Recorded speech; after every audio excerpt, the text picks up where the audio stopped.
Meeting of the Community Safety Committee for October 13th at 4 o'clock. And welcome everybody. A motion on the minutes. So moved. Move second. All those in favor, contrary, carried. Our next meeting date will be November 9 in these very council chambers. We have two items to add to the agenda from Councillor Day, which I'll add later at the end. Enforcement of speed limits and enforcement of uninsured motor vehicles. So the first item on the agenda is the Parking Enforcement and Animal Services Monthly Report from Susan Lloyd. Susan, anything to add or anything to highlight? Nothing to add. Happy to answer any questions. Okay, got any questions there? Carol? Thank you very much. You're live. Thank you. I don't see me, but I guess I'm there. Yeah. I see you. See me? Okay. I'm not on the big wall. Oh. Okay. Yeah, I don't see you either on here. What happened to you? Oh, I'm way at the bottom at the back. Okay, no problem. Sorry for that. Yeah, you're there. I just popped up. Okay. Can't hide. Well, I wanted to mention, I really like the report, and on CS12, the report talks about how the SPCA have been attending Gary Point and really trying to deal with some of the dog problems we had there, and now we haven't had a single complaint this month. And I was going to ask about the Cook School. According to the report, they're going to be making extra patrols at Cook School. Is that to deal with the problem that was there? Through the chair to Councillor Day, that is correct. The SPCA did attend Cook School through the month of September, which will be reflected in September's report. And a total of 8 tickets were issued for dogs off leash. Okay, well, it's good to get on top of that. And I had another question on CS16. Apparently, there were 411 parking tickets given because of the night market. I thought they had to have security and whatnot in place in order to get that license. Through the chair to Councillor Day, the parking tickets are issued for vehicles that are attending the night market and parking against regulatory signage, such as stopping and no stopping zones, or parking and blocking driveways. And the night market does pay for those services of the enforcement of parking regulations for the bylaw officers to attend. All right, that's good to hear. Thank you very much. Okay, anybody else?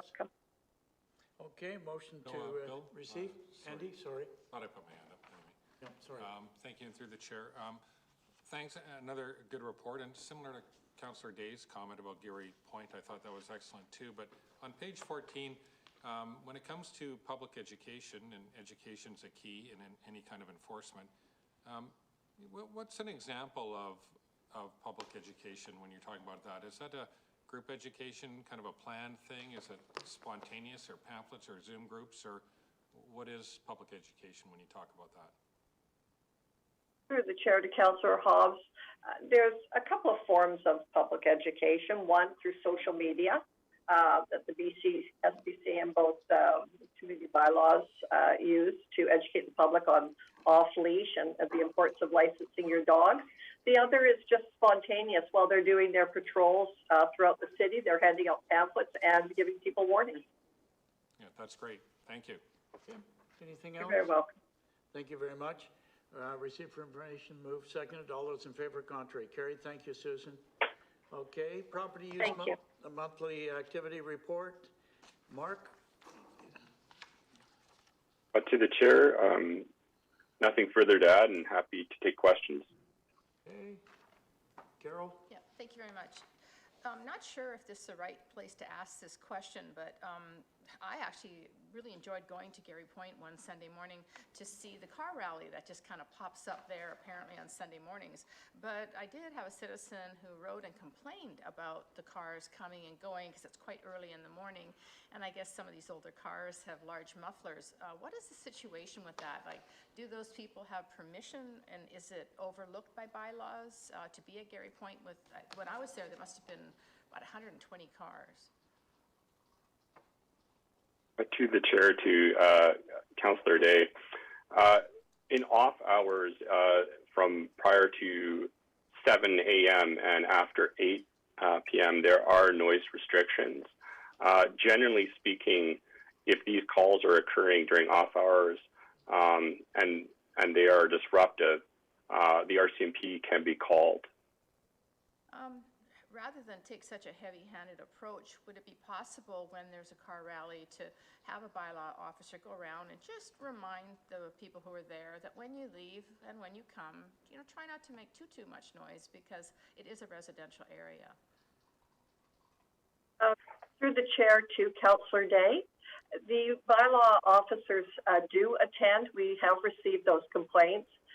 We are working with Parks in speaking to the car rally organizer they have to go through the REACT system of applying to have their car rallies at Gary Point, but they're taking up parking spaces and the noise coming from the cars. Parking officers are attending and are speaking to the drivers, attendees. Is there an alternative location that they could meet? Like, I'm thinking like Hammersmith Road in the industrial area. There's nobody there on a Sunday. Is it possible to move the rally, which seems to be weekly, to another area? Through the chair to Councillor Day, the Parks Department is reaching out to the organizer to look at different venues, so I would refer to them. Okay, thanks. I'll ask them. Thank you so much. Can I just follow You're up welcome. on that? I think one of the issues that, and I walk that area all the time, is the car rally people, although they're good, and I know they're sponsored by a Rotary Club, what have you, is they need to be given a time to be there. If they're there from 7 o'clock in the morning till 10, they should vacate, because on a weekend, a Friday, Saturday, Sunday, Gary Point parking, there isn't any, okay? Especially with Padjos and Timothy there and other amenities for recreation. So I think that it's maybe whoever is giving the permission, just mention to them that we want them back, but we want them also to be a good corporate citizen. So the 200 people that are looking for a parking spot are not peed off because they happen to leave their beautiful cars there. I think we want to encourage car rallies and that kind of thing. But again, I think common sense prevails at time again. So I just pass that on to you. Michael, you're on. Thank you very much. Through the chair, just two points. One, I'll follow up on that first one there. I've attended a few events where it's car rallies, and I'll say one thing. At the exit where all the cars are leaving, that's the critical place to educate. If there's a crowd of people, then the drivers will step on the gas. If there's a sign that says you're in a neighborhood and no gathering of people will leave quiet and courtesy and like they enjoyed their day and they'll be gone. So that's a critical thing. I've seen it multiple places around. My other, I just lost the image here. The other one, I just wanted to thank staff. This is a view, if you can see my screen, of the signs that are up around the city, and I've received a number of positive comments in regards to it. It says, "Attention hunters, hunting by permission pass." So I thought I would just bring it up at this moment in the meeting under property use, as that educational signage campaign, I think, was done well, and I hope gets the response that we're hoping for. So I'm not sure if there's any further comments on that. I don't think we received a memo about the signage, so I didn't see the image until I saw it myself on 7 Road. Okay. Any response to that? Anything else on the report? Okay, motion to receive for information, moved, seconded. All those in favor, contrary carried. Our hot weather and poor air quality plan. Okay. It's, okay. Jim Witchoff, Deputy Chief. Yes, Jim's there. Okay, good. Anything to add? Anything to highlight? A great report. Thank you, Mr. Chair. I have nothing to add, but I'm happy to answer any questions. I just have a question. Given what we've done,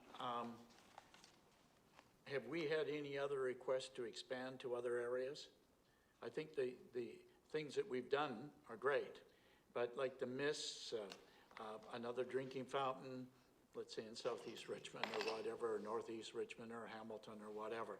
Have we any other request?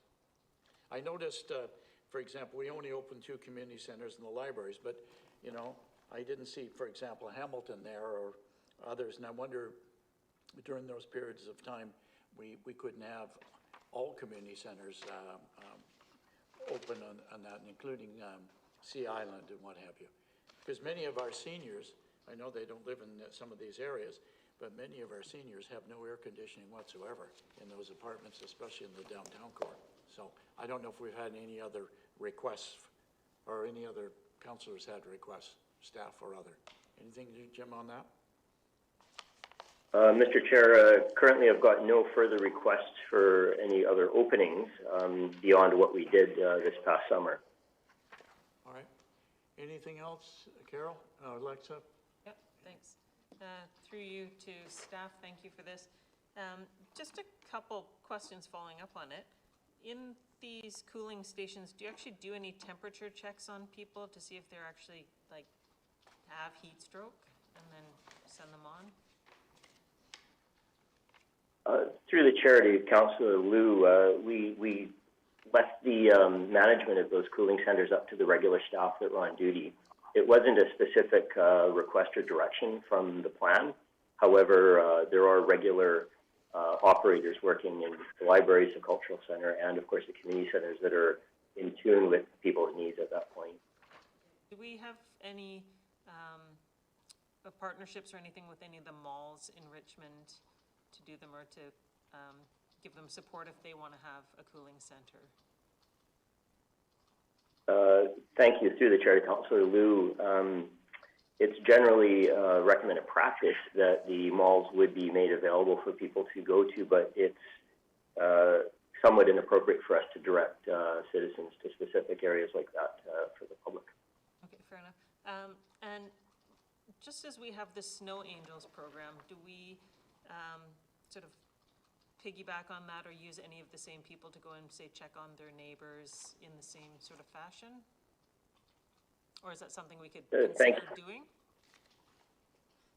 Thank you. Through the chair, Councillor Liu. Yes, it certainly is an opportunity for some continuous improvement for further activations for next year. Okay, and then further to that, do we also send similar information out to our block watch people? Because it seems to me if we have people sort of wandering around their neighborhoods, reaching out, and that already have their established community of people within their community, to send them the sort of updates on where cooling stations are, where temporary relief is, might be helpful as well. Thank you. Through the chair to Councillor Liu, yes, we have quite a comprehensive communications plan that goes out to all of our partners in the city, including through the Rcmp. And so some of that information is shared through social media, some of it's shared through simple face-to-face. Okay, thank you. Okay. Carol? Thank you very much. Well, what a great plan.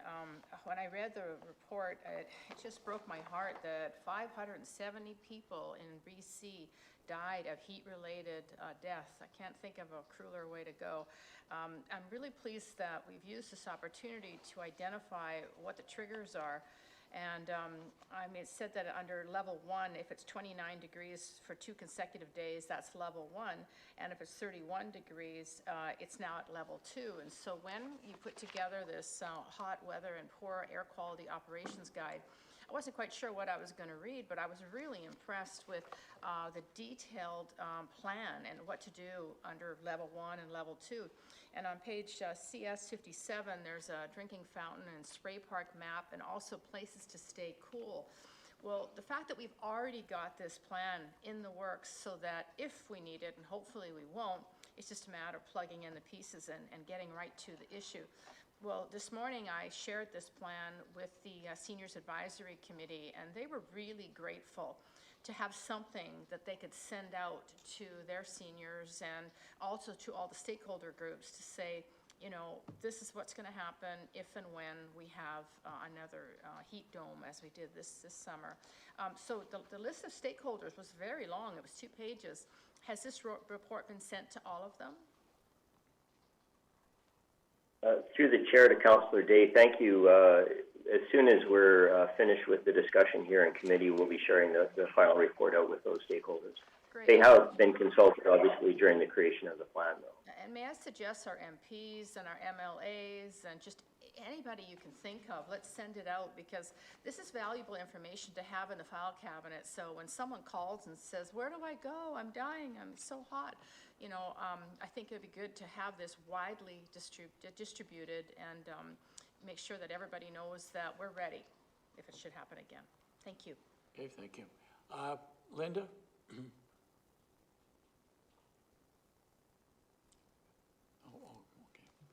Thank you, Mr. Chair, and through you to staff. Well, thank you for the report. Very informative, a lot of information. And, you know, as you say, the outreach and communication plan will be really important going forward. And I would agree with some of the previous speakers about getting it out to all of the our advisory groups, our community associations, and especially our service providers who work with vulnerable people in the community. And just wondering, so this will be going out after does it go to council? It doesn't have to go to council for approval, does it? No, this information. Send it out after the meeting. All right, thank you. Okay, well, thank you. Sorry, Michael, you took your hand down and put it back up, you're on. Yeah, thanks. I'll try and speak after committee members, so that's what I was trying to move around there. Just a couple points and questions here. I'm not sure how many councillors here were attending the UBCM, and one of the options one day was a roundtable discussion about this, strategies for municipalities and lived experiences of New Westminster and some of the neighborhoods that experienced high levels of fatalities during the heat waves. So just to be short on that one, there was discussion of a larger committee to share information and experiences. And so my first question to staff, are we going to be involved in something larger, a kind of BC network that can share information? Through the chair to Councillor Wolf, thank you. I'm happy to include our team in any of those discussions should those meetings occur in the future. And as we've written into the plan, you know, we will be reviewing the plan either during activations or annually just for improvement.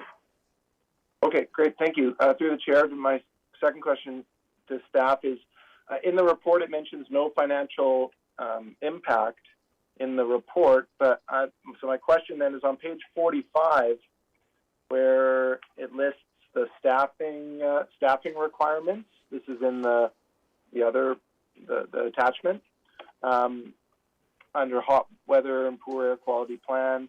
The position, it has 3 positions there, and one of them, if necessary. So I guess my question is, for what's existing in the budget, are we talking about a site lead, a full-time position, and are we filling the security if necessary, or could there be a financial impact here to fulfill a larger team? Thank you. Through the chair to Councillor Wolf, there's a couple of answers to that. When the subsequent heat events occurred, our emergency programs branch reached out to the province and requested a provincial task number, which we could bill back for if there's any extraneous costs. And there were some specific guidelines on what those costs that we could be reimbursed for. The activations that we experienced or had to provide for the community during those events were run out of regular running the libraries, the community centers, and I can certainly let our partners speak more to that. So we did not have to upstaff extra on top of the regular day staff that were already present. Great, thank you. I would, through the chair, just follow up on that one. I would see the potential need that we can consider when we have a budget at the end of the year or early next year. When we get the list of items of potential additions to be considered by council for budget additions, that perhaps there be something related to better preparing neighborhoods for heat-related incidents. I'm thinking that some of the experiences that I've heard from this past year, those neighborhoods or those houses that have trees in front that shade them, and how much benefit that provides to people who are living in the old apartments that don't have air conditioning units. So just if we had a staff person who could facilitate businesses, residents, all of that for future events like that. Okay. All right, is there anything else with regard to the report? Obviously, we release it to the public after we adopt it. And anything else? Just checking around again. Okay, a motion to receive for information. Moved, seconded. All those in favor? Contrary, carried. Thank you very much, Jim.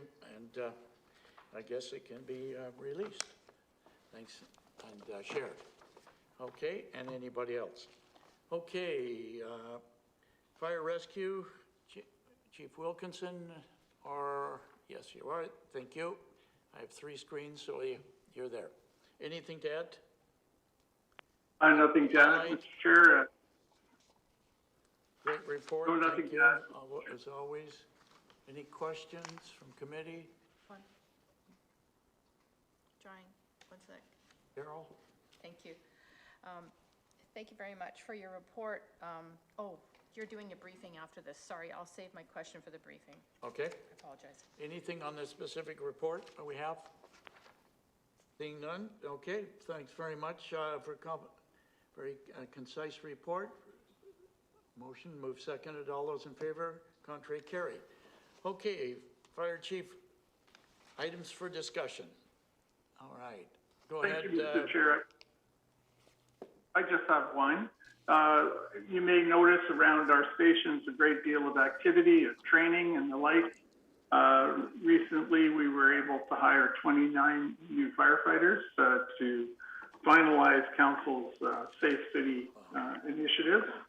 And so those people are in the stations and hard at work learning their new skills. And as you can imagine, with 29 of them, there's a lot of activity throughout all of our stations. Excellent, excellent. Well, thank you very much. And we've got a few more to go. We're completely hired right now. All 36 of the additional staff are hired, and we expect to put the engine company into full operation at the end of the year. It's Q4. Well done, well done. Thank you. Okay, questions. Carol, now you wanted to add. Hi, Chief. We received a memo about a very tragic workplace accident yesterday where there was 2 fatalities. I understand it was a very serious situation. Are the first responders, firefighters, getting the appropriate counseling given the serious nature of this accident? Yeah, thank you for the question through the chair to Councillor Day.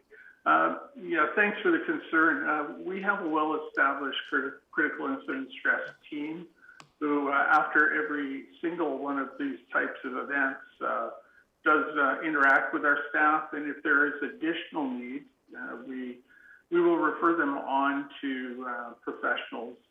But in general, this is done in the moment with peers, and it's a very effective process to at least start releasing some of the stressors. Anything else? Any other comments? All right. If I, Mr. Chair, just speaking about the critical incident team, I just want to say how proud we are of our council's committee and our department in that we were the very first critical incident stress team in public safety in BC. And so we've had this team for a long, long time. And that continued support as well, appreciated by our staff. Okay. All right. Thank you very much. Appreciate it. Okay. All right. The Rcmp monthly activity report. Okay, I'm just checking. Chief Superintendent William Eng, well, anything to add? Yes, good afternoon, Mr. Chair. Only that August was a good month for property crime. Saw some good reductions, and also mental health calls for service still remain low, with a reduction of on average of minus 20% throughout the year. So that's, I think, a good indicator that some of our Fox 80 initiatives are working out there. Thank you. Okay, questions?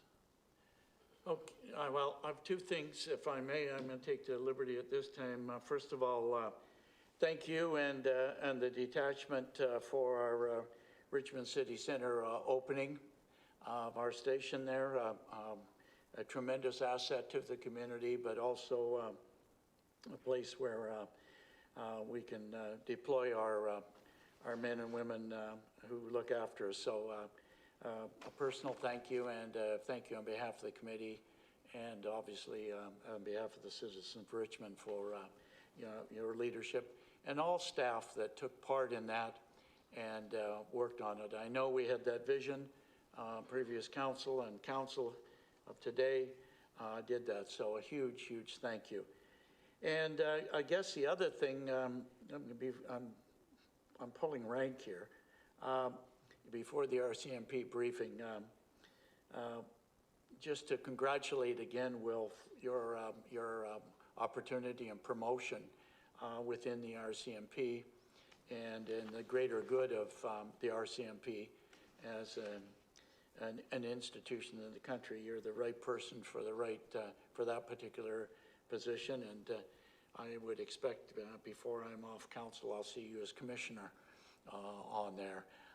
But congratulations, you've earned it over the last 5 years. I can take the liberty. I have been involved in my short time on council to hire 5 superintendents.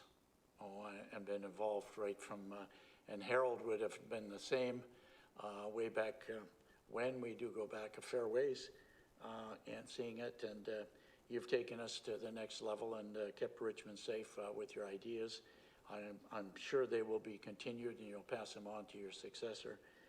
But on behalf of everybody, extreme sadness we see you leave, but congratulations. We consider you a friend, and we'll always do that, and as well. So wish you all the best.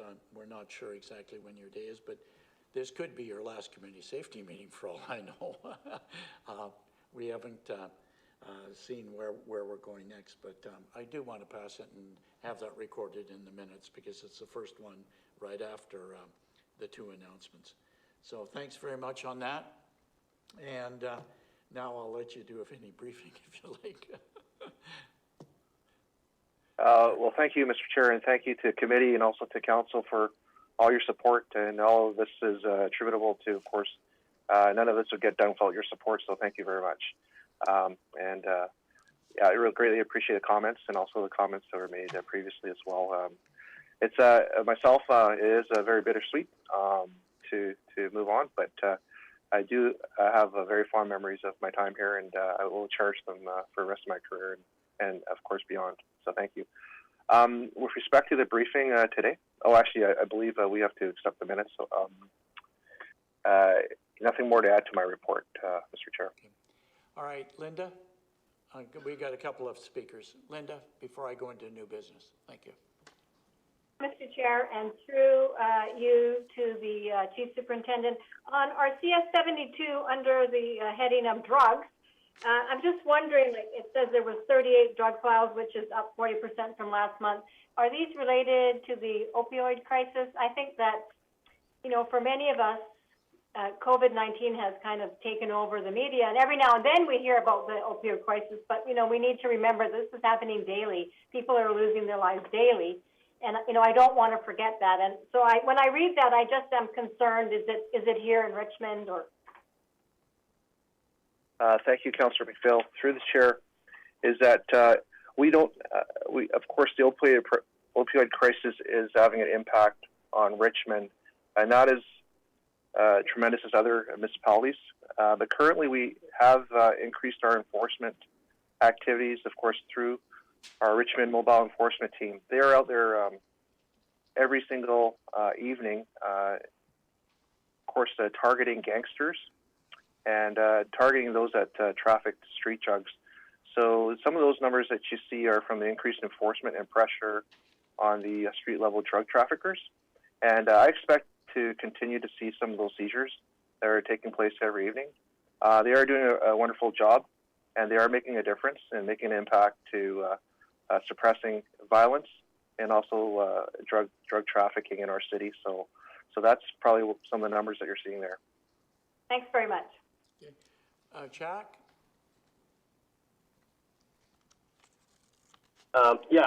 Well, first of all, I would like to echo what the chairman has said. Congratulations to Will for your promotion, and also I'm very thankful for your service to the community. And I certainly feel that you have done a very, very good job. Now, but I have a question referring to the table on CS74, related to hate crime and hate incidents. I noticed that there's an increase because, just to the end of August this year, we have more cases than the whole year of 2020. So with that, I have three questions. Number one, seeing this trend, this ongoing increasing trend, is this a concern to the Rcmp? And my second question is, can you brief us a little bit more about those numbers and the nature of the cases? Because I think we only get the number, but were there a few cases that's worth mentioning? And thirdly, apart from the Rocani coffee shop incident, were there any cases being charged? I mean, any people being charged for hate crime or hate incidents? So those are my two questions. Thank you, Councillor Al, through the chair. So some of those numbers that you're seeing with respect to hate crimes and hate incidents is we have had, of course, a very citywide campaign with respect to anti-hate. And so we've encouraged people to come forward to report any hate incidents or hate crimes. And I think some of the effect is that you'll have more people come forward. And of course, there's hotlines as well to report racism and anti-hate. And I think what you're starting to see is more people willing to come forward, knowing that there's going to be action taken to address some of these offenses. So you may see that there may be a slight increase of those types of incidences. In addition to that, is we are taking more action. At least in Richmond, anyways, we are taking a very aggressive approach to hate incidents and also hate crimes. Every file that's generated is expected to be investigated fully by our investigators. We have also increased our training to our officers because these are complex types of crimes and legislation. The burden of proof is quite high with some of these offenses. So we have increased our training so that we know that if there's anything that fits into the category of a hate crime, we will have those consultations with Crown Counsel. And if charges are appropriate and there's a reasonable likelihood of conviction, we will lay the charge. Having said that, we've also referred a number of investigations to restorative justice, where we get the two people involved in the incident to get into the room, and there's mediation involved with respect to an apology and, of course, ways forward. And that's worked very well as well. A lot of these are related to insults, racial slurs, that sort of thing. Traditionally, police would write off these types of events. However, in Richmond, we've raised the bar, and every incident, although sometimes we don't have the police authorities to charge an individual, we'll certainly have a conversation with them just to ensure that they understand the differences between hate crimes and hate incidences, and hopefully foster some education and change in the person's behavior going forward. So some of the numbers that you see there, yes, there is elevated incidences, and but I believe that some of that's also related to our campaigns as well to encourage people to come forward. Okay, Jack. Thank you. Okay. Andy? Thank you. And through the chair, well, first I do want to echo the chair's comments about your promotion and how you've been in Richmond. I find that to be true too. So I think it's a really smart promotion for E Division and for BC and Metro Vancouver. I've said that before and I'll say it again. On page 71 with the response to 8 Road and Cambie with the unresponsive mail and IHIT is now involved in that.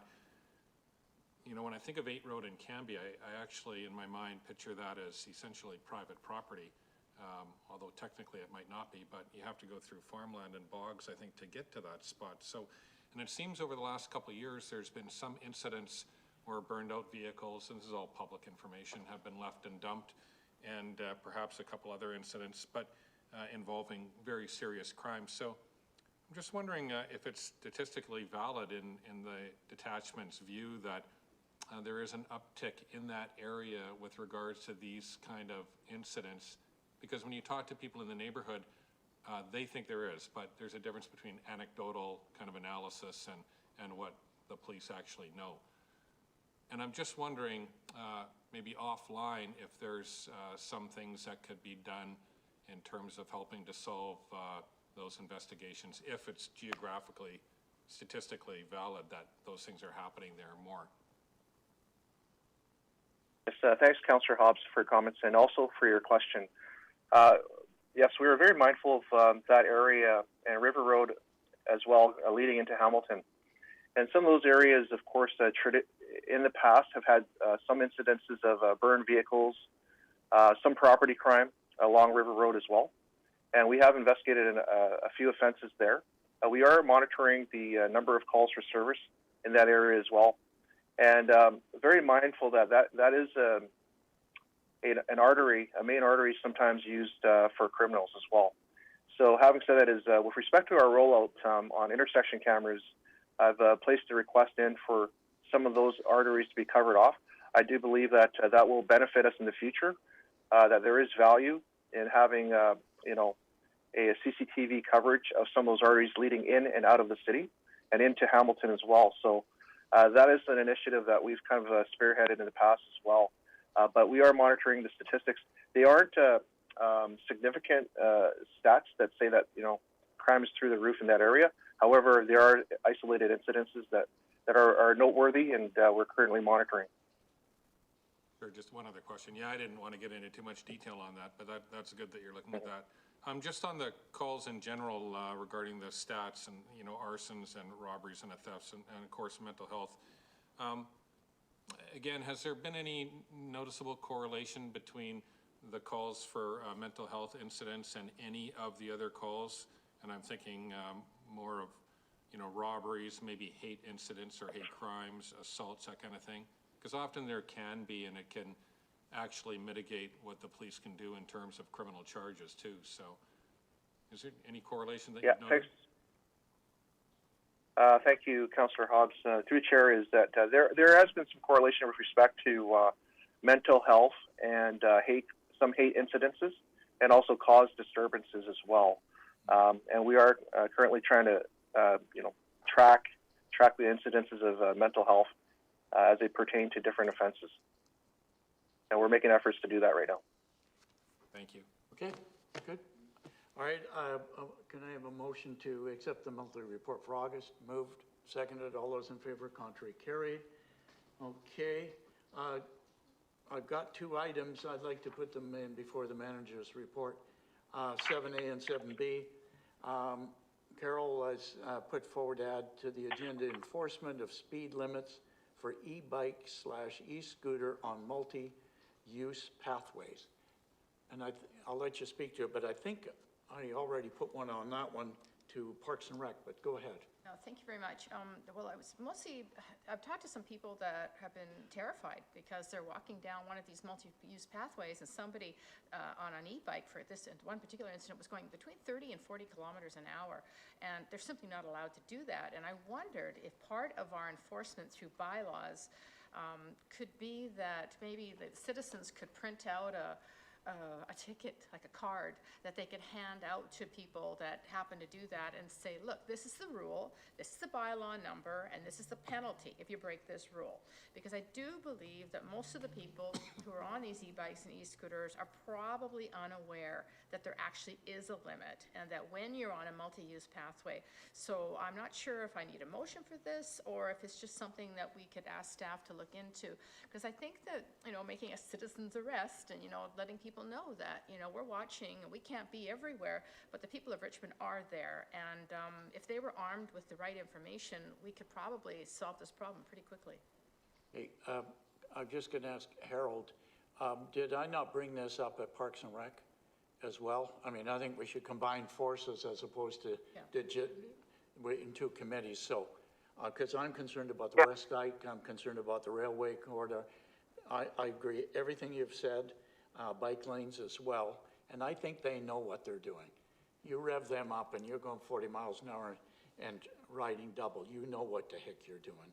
And with a baby carriage on the West Bike or an older citizen walking, we got a problem. So did I not, is it not, there's nobody on from Parks here, but Harold? I know you raised it. I'm not sure whether it turned out as a referral or not, but certainly it should be. Okay. You remember in Japan some years ago, their multi-use pathways actually had pathways with a line down, and the scooters and that were on one side and the walkers were on the other. They had it clearly defined. Yeah, and it seems to me that I know Vancouver was trying to charge money for parking. I think we should be banning parking on all of our streets, so we make very wide pathways along beside the sidewalks, so that you can have the scooters and e-bikes and everything else separated out as well, because that's what they do in Japan, and maybe we should take a lesson from that. Okay. All right, so you're moving a referral. Well, let's make it formal because it's in both places, but let's do it. Referral to staff to look at enforcement of speed limits for e-bikes, e-scooters for multi-use pathways, and you're moving that. I'll second that. Is there any other discussion from any other councilor? Councilor McPhail? Linda? Thank you, Mr. Chair. And through you to staff, I believe I asked a similar type of question about enforcement. And now we've changed the traffic bylaws. They've been amended to show what the speed limits are. So through you to staff, are staff already looking at enforcement issues of these electric modes of transportation? They're supposed to be. Through the chair to Councillor McPhail, enforcement of speed limits is handled through the Rcmp. Bylaw parking officers enforce parking and stopping violations through the traffic bylaw. Okay, well then maybe we could ask the Rcmp, are they already looking at the bylaw enforcement of this, of the speed limit? Okay, anybody? Will? Yes, Councillor Creel, through the chair. Yes, we are currently. It's a new initiative. We're currently working with our road safety officers to look at ways and explore ways that we could best enforce speed limits on these items, and there'll be definitely more to come. It is a new initiative, so we're currently having those discussions right now. I know that when we discussed this, I believe Mr. B talked about the communication plan, which I think is going to be key. So I think, well, I can't vote here anyways, but I would agree. I was out cycling yesterday, and there was kids on e-scooters, and they're not wearing helmets. And anyway, thank you. Okay. Did you want to add something, Linda, in terms of to the referral? No? Okay. All right. Motion's on the floor. All those in favor? Contrary carried. Okay. So it's officially in the books. Second item is the enforcement of uninsured motor vehicles on public property. You're moving that. I'll second that. Yeah. Over to you. Thank you very much. Through the chair to staff, I just recently parked my little RV trailer in the Fraser Way or North Fraser RV storage lot on River Road. And as I'm driving on the north side of Richmond along River Road, I can't help but notice dozens of cars and derelict trucks and vehicles that are covered in a half-inch of dust, and none of them have license plates. And that's city property, I would think, on the side shoulder of River Road. And it occurred to me that maybe we need to really enforce the bylaws, or maybe this is through the Rcmp, I'm not sure, but those vehicles can't possibly be legally parked there. And it's not the only place you see them, in behind Home Depot and other areas, cars are just left and maybe people are sleeping in them, I don't know, but it doesn't seem right that uninsured vehicles are not parked off public property. Okay. Through the chair to Councillor Day. Bylaw officers do proactively patrol for uninsured vehicles, and once it's confirmed that there is no insurance on the vehicle, we do ticket and tow. The area that you're referring to off of River Road, is that in the 18,000 block of River Road? It's like 7-8 Road, that area. Yeah, there's a commercial, there's like a bunch of body shop repair places there, and yeah.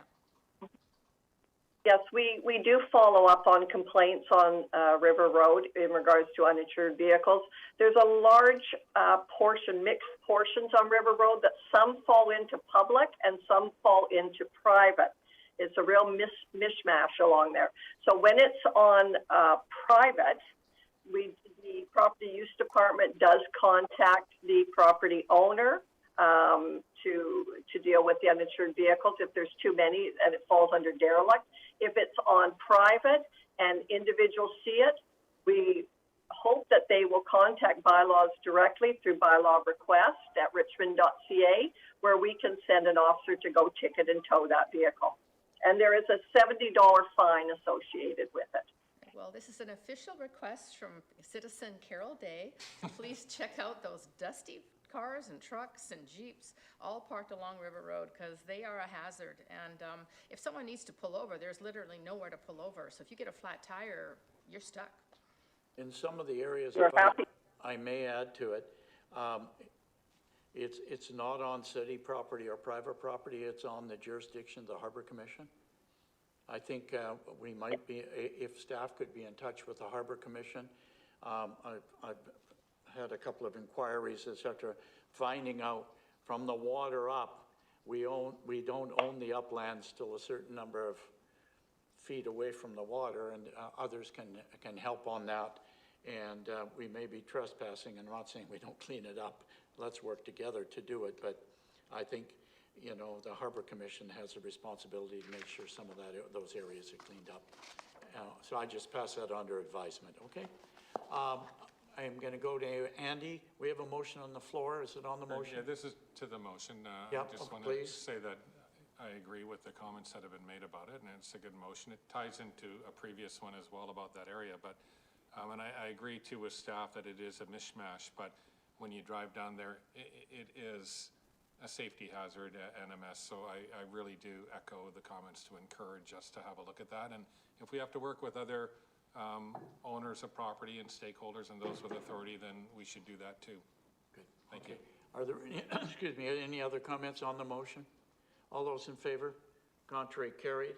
Okay, thank you very much. Does anybody, before I go to managers, have anything to add to the agenda or wish to put on the agenda? Seeing none. Managers' reports? Nothing further to add. Nothing further to add. My goodness. Okay, good. All right. Well, I guess we can stay. We're not 5 o'clock. I have 11 minutes to go to have the hour meeting. Move adjournment. All those in favor, contrary, carried. Thank you very much for the good of community safety. We are